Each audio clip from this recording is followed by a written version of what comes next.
at the end of it all. I've done what I can for you. Now you have to go out and think on your own.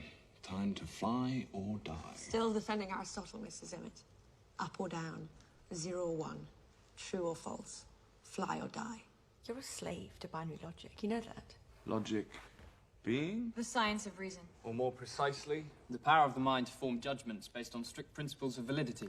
Logic. Remains after 10,000 years of the human experience the best way to get through the day.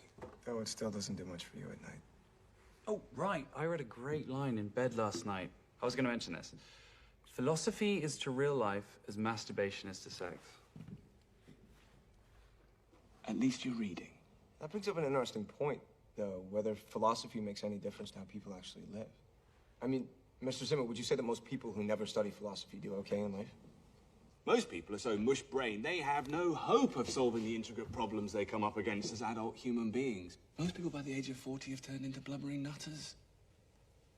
At least on the inside.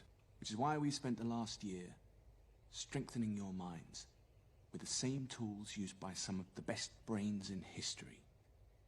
Descartes, Newton, Wittgenstein, to explore in the imagination what they were constrained from exploring in the physical world. Do we feel like recapping some of our favorite thought experiments? I like the trolley problem. An out-of-control trolley car is speeding towards 5 people tied to a track.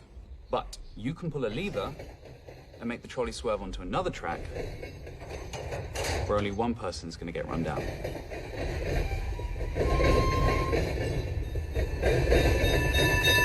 Should you do it? If you're being utilitarian about it, you can argue that you did the right thing, letting one person die to save 5. But what if the situation was slightly different?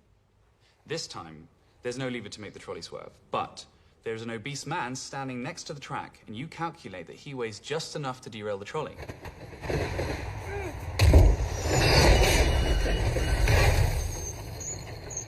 Do you push him in front of it? Absolutely not. How's it less acceptable than the first version? You're still sacrificing one person to save 5. They're both wrong. Don't be fooled by the arithmetic. It's murder. Either way.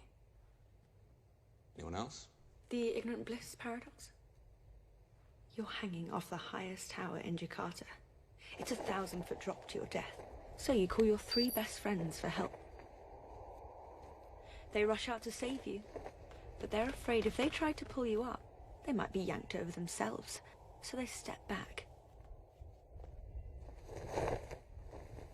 You fall.